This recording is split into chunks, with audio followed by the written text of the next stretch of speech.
changes too. Well, what we've been calculating is only the effect of filling our gas tanks. The rising price of oil could keep on hurting us in a lot of different ways, from how we eat to where we live. How bad could it get? Kelly Crow again. She has one man's vision of the future, and it isn't friendly. Remove oil from the tapestry of modern life and something disturbing happens, because oil is built into almost everything, from critical medical equipment to everyday objects. If a reliable supply of cheap oil vanishes, our way of life will begin to blink out. We've already entered the zone of what I call the long emergency, a period of turbulence and hardship and economic distress that's going to go on for quite a while.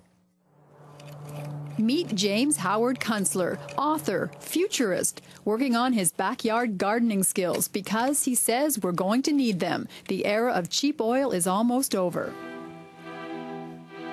In the beginning, the energy in agriculture came from animals and men.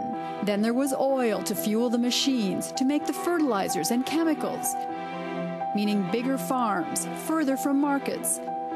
So that now the food on our plates depends almost entirely on cheap oil. Remember, you can state categorically, everything organized at the giant scale is going to get in trouble in the post-cheap oil era, including the 3,000-acre farms in the Midwest and Saskatchewan, the giant scale of things.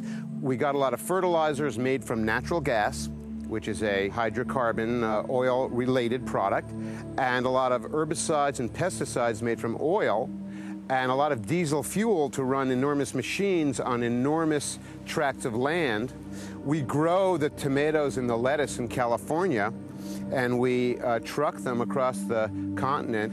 And that's been a luxury of the cheap oil age, where now the truckers can't afford to take these loads. And I think as time goes on, it's going to become just prohibitively expensive to do this. We're going to have to grow food on a more modest scale, probably on smaller farms, and probably in a way that will require more human attention. A lot of the best farmland that is proximate to our cities has already been paved over and turned into suburbs, or one thing or another connected with suburbs. We're not going to get that land back anytime soon, if at all. Oil built the suburbs. In the 50s, the car made it possible to live outside the city, and so began the suburban building boom that continues to this day. Vast expanses of homes that face an uncertain future if it becomes too expensive to drive a car.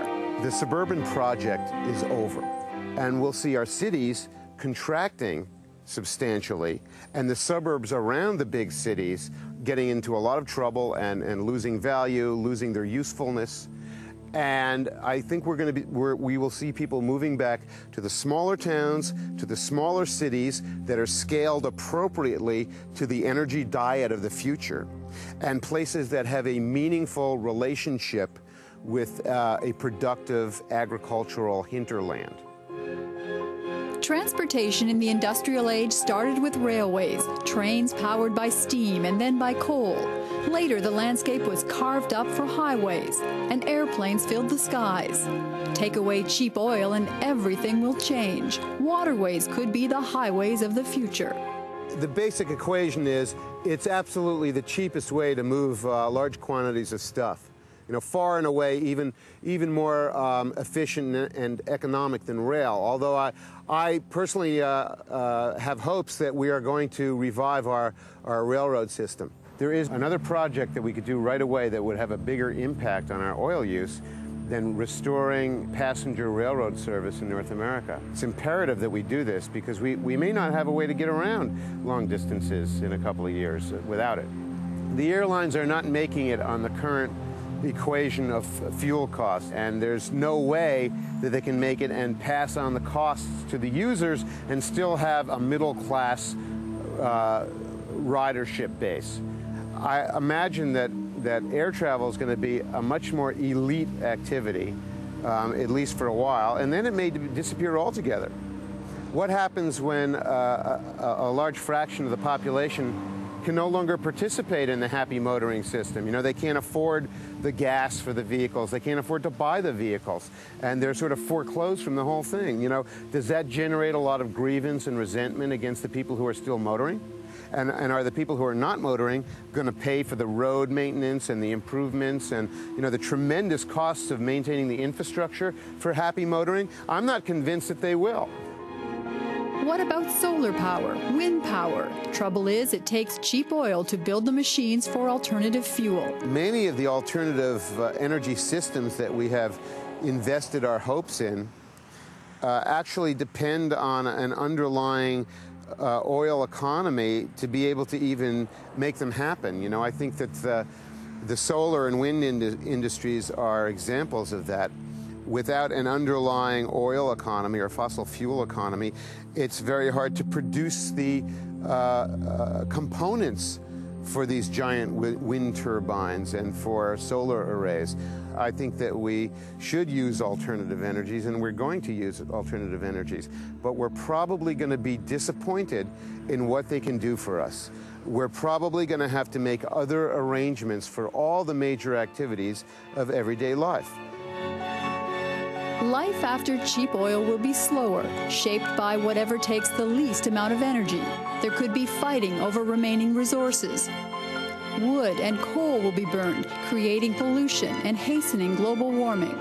So many people assume that we're entitled to a smooth segue, a smooth transition between where we're at now and where we're headed in the post-oil period. And I wouldn't assume that at all.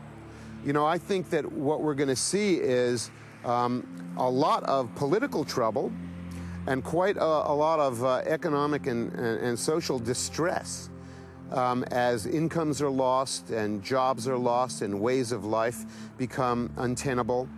And we're going to see a politics of resentment and grievance on the part of a large new former middle class, people who, you know, had expectations about a certain kind of life. I worry, I suppose, most about social disorder and the potential for the great losses that people experience mounting into anger and grievance and violence and criminal behavior, and a law enforcement system that will not be able to keep up with this, and really an unraveling social contract in the face of absolutely extraordinary circumstances. It's an extreme view, but for those who try to imagine a world without cheap oil, the entire tapestry of modern life begins to unravel. Kelly Crow, CBC News. We have to take a short break, but when we come back, running on empty hits home. Everybody's terrified about the price of oil this winter. It may be June, but Canadians are thinking February and how they'll cut home heating costs.